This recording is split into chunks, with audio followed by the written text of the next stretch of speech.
नमस्कार मित्रांनो, आता मी उभा आहे अहिल्यानगरमध्ये चांदणी चौकामध्ये. हा तुम्ही ब्रिज पाहू शकता आणि हा रस्ता आहे सोलापूर किंवा पुढे जाऊन मिलिटरी कॅम्पमधून जामखेड, आष्टी, बीडला जाणारा.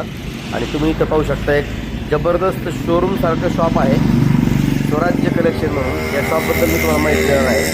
तोपर्यंत हा जास्तीत जास्त लोकांपर्यंत हा व्हिडिओ शेअर करा, कारण महाराष्ट्रीयन तरुणांनी असे व्यवसाय केले पाहिजे, महाराष्ट्रातील लोकांनी असे व्यवसाय केले पाहिजे.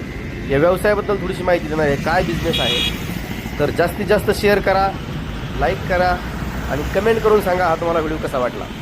तर हे आहेत काका, अहिल्यानगरच्या जवळ त्यांचं गाव आहे. हे आहे स्वराज्य कलेक्शन. त्यांचं खूप जुनं दुकान याच जागेवरती आहे. आता रस्ता थोडासा रुंद केला आहे, मोठा झाला आहे चौकामध्ये रस्ता, चांदणी चौकामध्ये, म्हणून त्यांनी पण त्यांचा व्यवसाय थोडासा वाढवलेला आहे. तर पहा किती जबरदस्त आहे. तुम्हाला लांबून एखाद्या शोरूमसारखं दिसेल पहा इकडनं पाहता.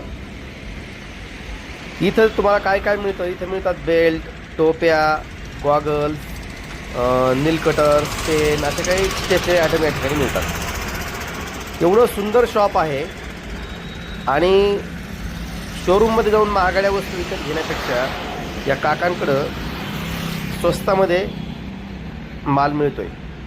तर मला तुम्हाला या व्यवसायाबद्दल माहिती अशी सांगायची की यांनी हा कमी जागेमध्ये इतकं सुंदर शोरूम कसं बनवलं आहे. हे तुम्हाला शॉप जे दिसतंय ते शॉप नसून एक गाडी आहे. टाटा कंपनीची छोटा हत्ती टाटा AC ही गाडी आहे आणि या गाडीमध्ये हे ऑटोमॅटिक त्यांनी दुकान बनवलेलं आहे. हे पहा कस्टमर चालू आहेत. सुंदर अशा टोप्या त्यांच्याकडे विकायला आहेत, बेल्ट आहेत, काही पॉकेट आहेत, गॉगल्स आहेत. तर ही गाडी कशी बनवली तुम्हाला सांगतो. हे जी वस्तू लावलेल्या आहेत ना, पुढच्या टोप्या फक्त काढाव्या लागतात.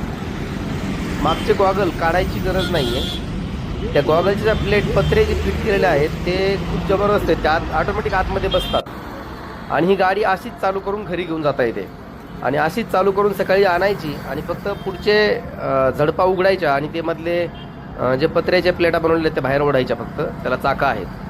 इतका सुंदर असा हा प्लॅटफॉर्म बनवलेला आहे आणि त्या प्लॅटफॉर्मवरती काका बसलेले आहेत. दिवसाला 1000-2000 रुपये कमवायचा मार्ग आहे. महाराष्ट्रीयन तरुणांनी असा व्यवसाय केला पाहिजे. खास करून रोडवरती असल्यामुळे याला भाडं कुठल्याही प्रकारे देण्याची गरज नाही. UP, बिहारी, बाहेरचे परप्रांतीय येऊन असे रस्त्यावरती धंदे करतात. तर आपल्या तरुणांनी का करू नये असा माझा सवाल आहे. मला हा आवडलेला एक व्यवसाय आहे. तुम्हाला कसा वाटला कमेंट करून सांगा. धन्यवाद मित्रांनो.